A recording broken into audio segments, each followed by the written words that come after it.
Hello my lovelies, I hope you're all well.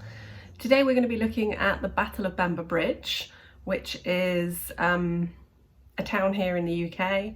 I know a little bit about it, but not a whole hell of a lot. So yeah, should be a pretty interesting video. It's a very popular video. So grab yourself a drink and let's watch this.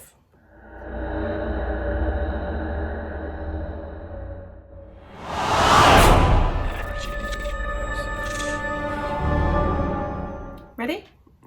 In 3, 2, 1. Hi, I'm Mitch Maki, president of Go for Broke National Education Center. We tell the story of the Japanese American soldiers of World War II, of their courage, patriotism, and sacrifice as they upheld America's promise. The promise that in our nation, no one is to be judged by the color of their skin, the nation of their origin, or the God whom they choose to worship. As we all know, our nation is currently struggling with a crisis of conscience. Despite the promise of America, not all individuals in our nation have been embraced by the American value of equality. In recognition and support of the Black community, Go for Broke National Education Center will be sharing stories of Black American soldiers during World War II, of their courage, of their patriotism, and of their sacrifice. They upheld America's promise, and in doing so, provide us today with a moral sense of direction. During World War II, Black American servicemen stationed in England were generally welcomed by their British hosts in ways that were completely opposite of the Jim Crow segregationist practices back in America. We've never had segregation in the UK. Never. Black GIs would drink and socialize in mixed company in British pubs, where they were not only allowed to enter, but were warmly welcomed by the locals.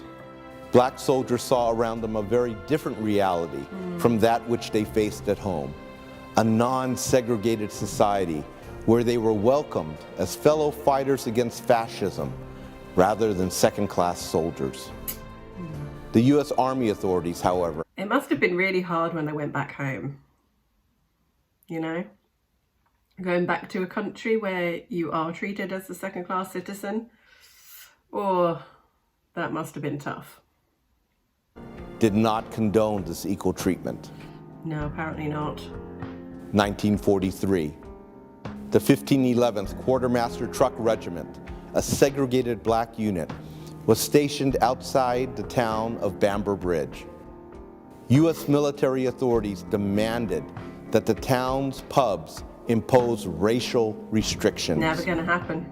The 3 village pubs responded with signs that read, "Black troops only." Oh my God, that is such a British thing to do. Like, really? You're gonna tell us who we can have in our pub? I don't think so. On the evening of June 24th, Black troops and white locals were enjoying themselves at the Old Hob Inn. At closing time, white military police arrived and tried to arrest Private Eugene Nunn, a Black American soldier, for not wearing the proper uniform. Okay, so... But they were faced... They wanted to get them for the fact that they were in the pub mixing with white people. So they got a BS reason to try and arrest him not wearing correct uniform. Total BS. With white British soldiers, both male and female, who sided with Nunn and his fellow soldiers. Well done, guys. The incident escalated into a fist fight, and the military police were beaten back. Good. Later, the MPs returned with reinforcements, and a battle developed in the street. Shots were fired, and Private William Crossland, one of the Black soldiers, died with a bullet in his back. For no reason.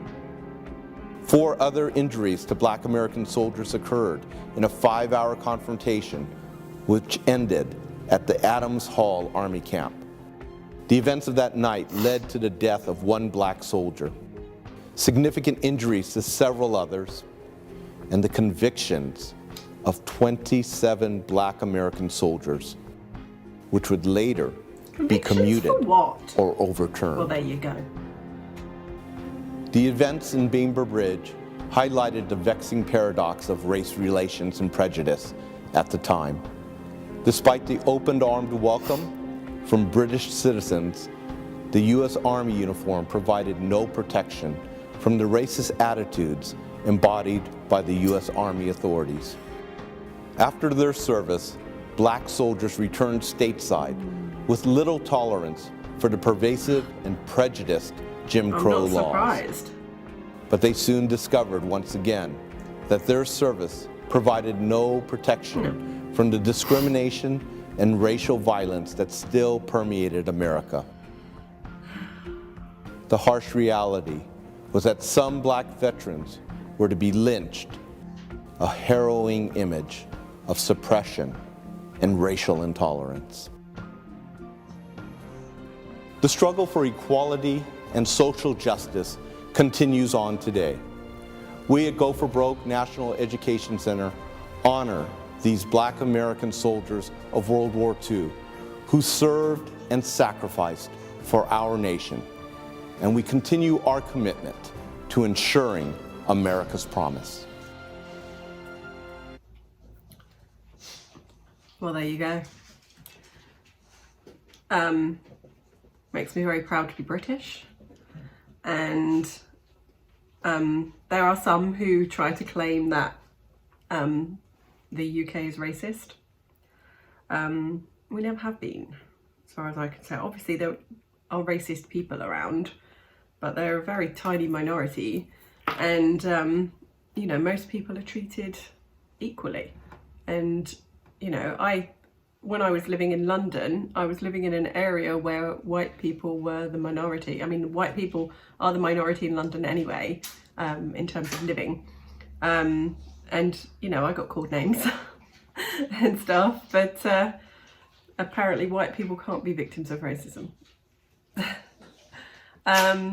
Yeah, England is not a racist country, and I don't believe America is either. There are no laws that allow you to discriminate against somebody on their race. So that's not a racist country as far as I'm concerned. But good video, good information, and yeah, horrible incident that didn't need to happen. I mean, none of it needed to happen, did it? But I'm very pleased and proud of the locals and the white British military people for standing up for these guys. Very nice message. I hope you enjoyed that video.